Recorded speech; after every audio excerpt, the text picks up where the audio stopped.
and in his voice I hear gentle teasing and the same wonderment that I feel.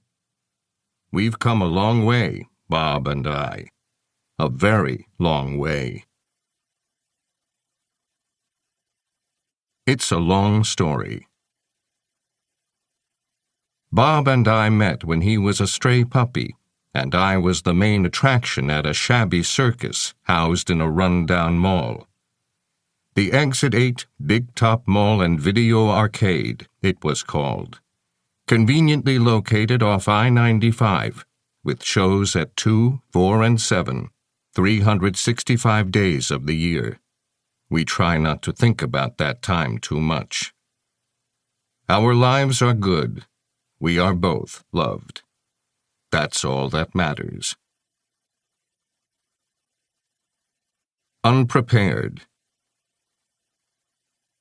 I'd been caged at the mall for over a decade when the silver hair on my back appeared. It was a shimmering signal from my body, unbidden. It shouted that I was ready to care for others, to lead a troop, to take on the world. To become, you might say, my father. My hair and my heart were not entirely in agreement, however. Like chin whiskers sprouting on teen male humans, that particular mark of maturity was a bit premature. As I grew, I failed and I learned. I got lost and found my way. I tried to believe in myself, and on the days when I couldn't, I had friends who believed in me. And oh my, such friends. Wise, gentle Stella, an old circus elephant who'd been born in the wild. Ruby, a sweet baby elephant snatched from Africa and shipped overseas, just like my sister and me. Julia, a kind-hearted girl who understood our plight. And of course, the one and only Bob, who slipped into my cage one night and decided that my tummy would make the perfect dog bed. I've never been happier to hear complaints about my snoring. Threads. What brought us together? I sometimes wonder. Was it chance? Fate? Luck?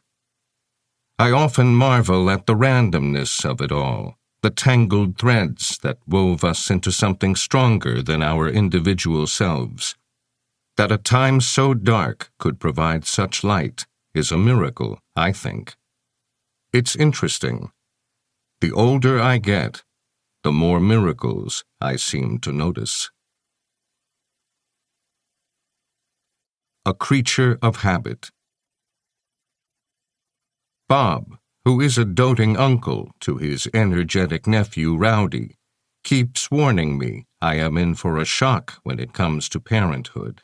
"Say goodbye to the old Ivan," he said the other day. "You won't be in charge of your life anymore. You'll be at the mercy of Mini Ivan." Bob is tiny and acorn brown, with big ears and even bigger opinions. I looked up from the sketch I was drawing in a patch of dirt. I'm a silverback, Bob, the leader of my troop. Of course I'll be in charge. "Just you wait." Bob pointed a paw at my drawing, which might or might not have wanted to become a banana. "You think you'll have time for art? For joying with your pals? No, sirree, Bob. You're a creature of habit, Ivan. You like your days just so."